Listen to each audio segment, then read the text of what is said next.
Hello student, कैसे हो? आशा करता हूँ ठीक होंगे। तो आज हम एनसीईआरटी मैथमेटिक्स क्लास 9 का चैप्टर 6 के कुछ इंट्रोडक्शन पार्ट देखेंगे। देखिएगा। तो इसमें सबसे पहले है समांतर रेखाएं।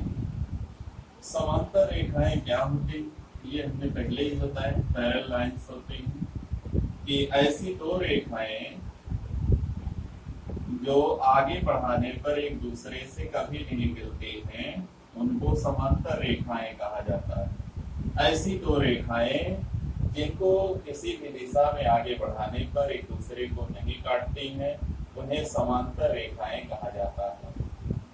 तिर्यक रेखा क्या होती है? जो रेखा समांतर रेखाओं को काटती है, इसे तिर्यक रेखा कहते हैं। तो ऐसी रेखा जो किसी दो या दो से अधिक समांतर रेखाओं को प्रतिच्छेद करती है, उसे तिर्यक रेखा कहते हैं। इस चित्र में AB और CD दो समांतर रेखाएं हैं तथा PQ तिर्यक रेखा है, जो समांतर रेखाओं AB और CD को बिंदु M और N पर काटती है। इसके बाद होता है संगत कोण और एकांतर कोण। तो संगत कोण क्या है? सबसे पहले हम संगत कोण बताते हैं।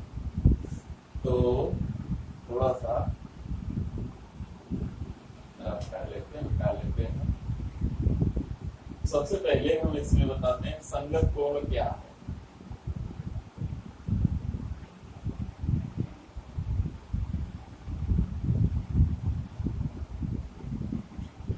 इसमें सबसे पहले देखते हैं संगत कोण।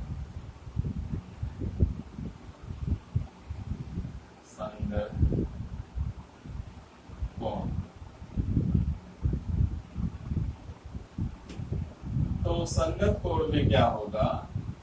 इसमें भी दो समांतर रेखाएं होंगी। इसको एक तिर्यक रेखा काटेगी। चित्र सब में संगत एकांतर में चित्र यही रहेगा जो हमने यहाँ पर बनाया है। समझने के लिए यहाँ बना लेते हैं थोड़ा।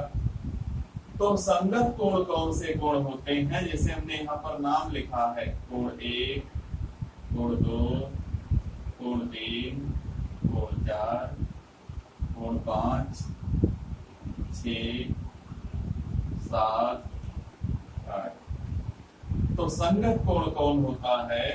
कोण 5 और कोण 1 संगत कोण, कोण 2 और कोण 6 संगत कोण, कोण 7 और कोण 3 संगत कोण, कोण 4 और कोण 8 संगत कोण। तो इसको अगर हमें परिभाषित करना है तो कैसे लिखेंगे कि जब किन्हीं दो समांतर रेखाओं को कोई तिर्यक रेखा काटती है, जब किन्हीं दो समांतर रेखाओं को कोई तिर्यक रेखा काटती है, तो तिर्यक रेखा की एक ही ओर बने, तिर्यक रेखा के एक ही ओर बने। ध्यान दें,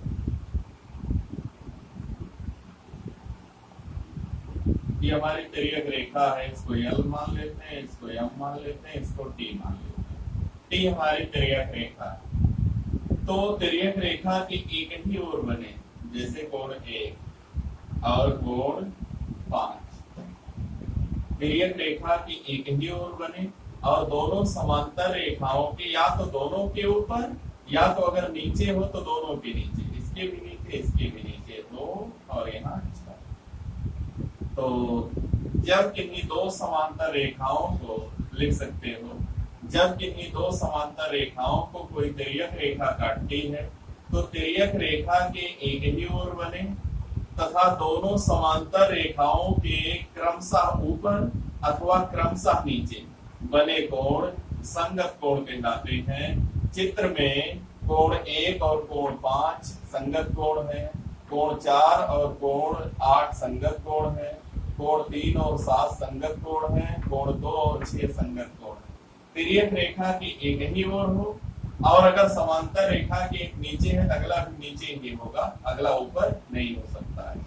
तो संगत कोण ऐसे कोण होते हैं जब किसी दो समांतर रेखाओं को कोई तिर्यक रेखा काटती है तो तिर्यक रेखा की एक ही ओर बने और दोनों समांतर रेखाओं के क्रमशः ऊपर अथवा क्रमशः नीचे बने कोणों को संगत कोण कहा जाता है। और संगत कोण सदैव आपस में बराबर होते हैं। जैसे कोण 1 और 5 बराबर है, 2 और 6 बराबर है, 3 और 7 बराबर है, 4 और 8 बराबर है। ये संगत कोण कहलाते हैं। इसके बाद आता है एकांतर कोण। कुछ इसी से मिलता जुलता है।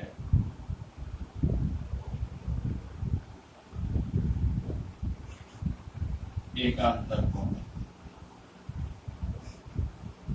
क्या है? एकांतर कोण, एकांतर कोण देखते हैं क्या है। तो एकांतर कोण जब किन्हीं दो समांतर रेखाओं को कोई तिर्यक रेखा काटती है, रेखा यल है, रेखा यम है, रेखा टी, किन्हीं दो समांतर रेखाओं को कोई तिर्यक रेखा काटती है, तो तिर्यक रेखा की विपरीत दिशाओं में, वहां एक ही तरफ, यहाँ विपरीत दिशाओं में, तिर्यक रेखा के विपरीत दिशाओं में, जैसे एक दाहिनी ओर है कोण 1 और एक कोण जो है बाईं ओर है, ये यहाँ दिखा देते हैं थोड़ा। ये बाह्य एकांतर और अंतः एकांतर, इसमें दो होता, अभी बताएंगे। अगर यहाँ ले रहे हो तो इसका ये वाला लिया जाएगा कोण। अगर मान लो इसको 3 लेते हो तो इसको 4।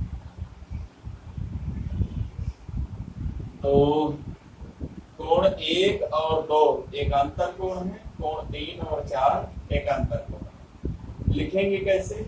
जब किन्हीं दो समांतर रेखाओं को कोई तिर्यक रेखा काटती है, तो तिर्यक रेखा की विपरीत दिशाओं में और दोनों समांतर रेखाओं के अंतः भाग में अथवा बाह्य भाग में, अगर रहेगा या तो दोनों अंतः भाग में हो या तो दोनों बाह्य भाग में हो, तो ऐसे कोण जो है वो एकांतर कोण कहलाते हैं।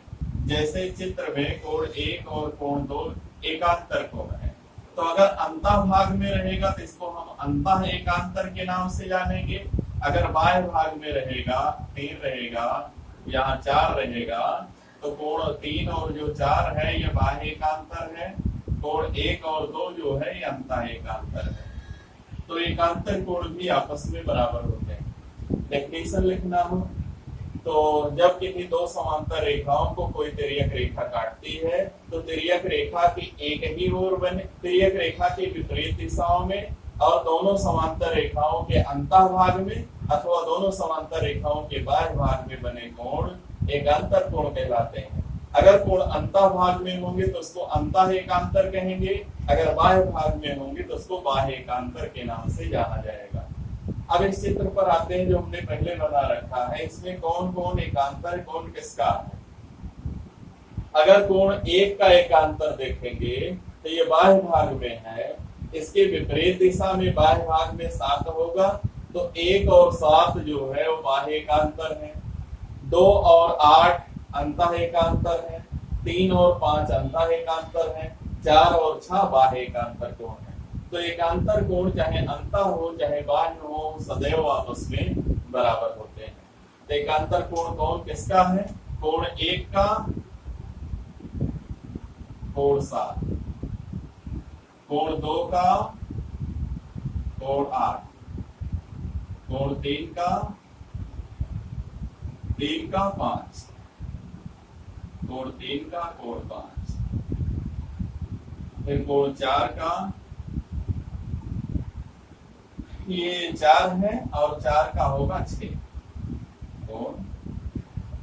तो ये 4 जोड़े हैं एकांतर कोणों के, 4 ही संगत के भी। तो इस तरीके से हम एकांतर कोण और संगत कोण को पहचान सकते हैं। ये हमेशा जो है आपस में बराबर होते हैं। इसके बाद आगे क्या है देखते हैं। एकांतर कोण हो गया, संगत कोण हो गया। इसके बाद जो मिलेगा वो होगा त्रिभुज। इसके बाद जो हमको मिलेगा टॉपिक उसका नाम होगा त्रिभुज।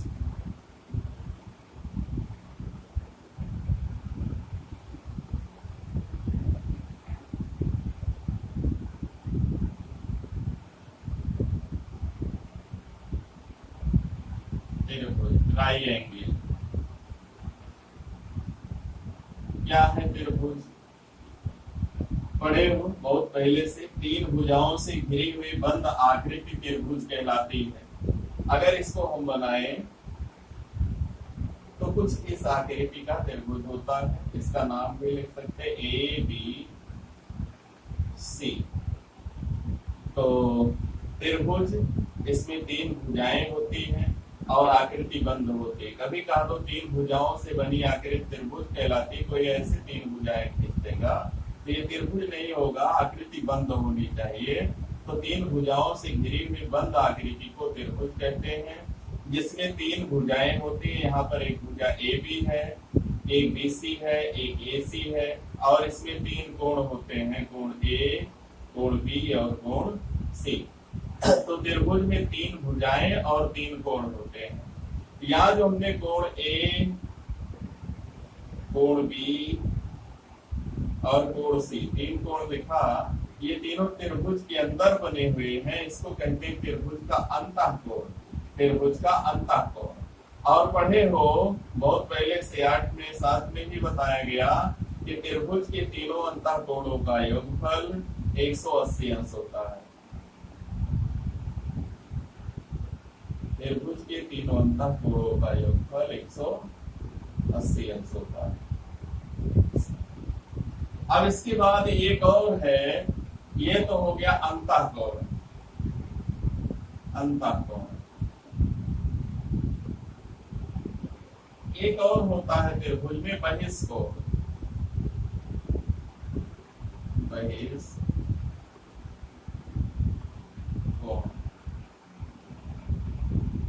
बहिष्कोण क्या होता है? वैसे देखने में हमको लगता है कि इसमें कहीं अगर देखोगे तो इसमें बहिष्कोण दिखाई नहीं दे रहा है त्रिभुज में।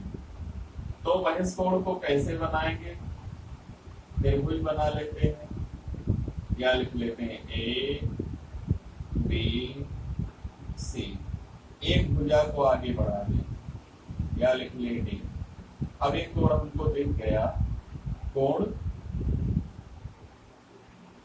ACD। तो यहाँ पर, यहाँ भी बहिष्कोण बन सकता है। अगर इसको बढ़ाएं तो ये भी बहिष्कोण हो सकता है, इसको बढ़ा दे ये भी बहिष्कोण हो सकता है, इसको बढ़ा दे ये भी बहिष्कोण हो सकता है, इसको बढ़ा दे ये भी बहिष्कोण हो सकता है, इसको बढ़ा दे ये भी बहिष्कोण हो सकता है। तो 6 बहिष्कोण बन सकते हैं। अंतःकोण 3 ही होते हैं, बहिष्कोण जो होते हैं वो 6 हो सकते हैं। लेकिन हमको सिर्फ बहिष्कोण का थोड़ा सा अध्ययन करना है, इसमें गिनती हमको नहीं करना है। तो देखते हैं, बहिष्कोण का अध्ययन कर लेते हैं। क्या है वास्तव में बहिष्कोण?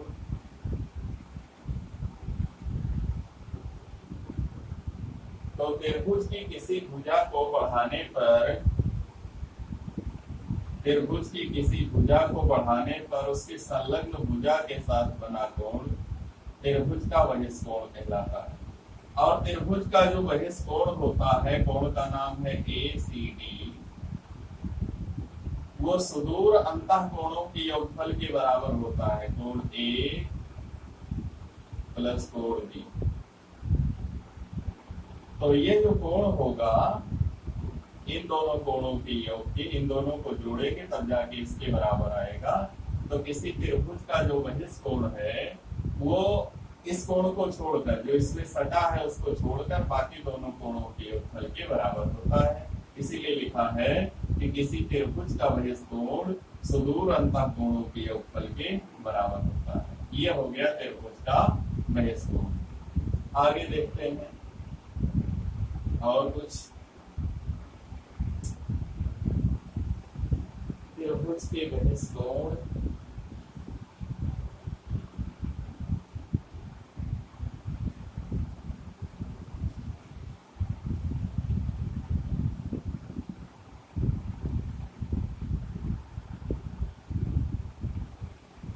तो बस इसमें परिचय में इतना ही। तो अगर हमारा वीडियो पसंद आएगा तो वीडियो को लाइक कीजिए, शेयर कीजिए, हमारे चैनल को सब्सक्राइब कीजिए। धन्यवाद।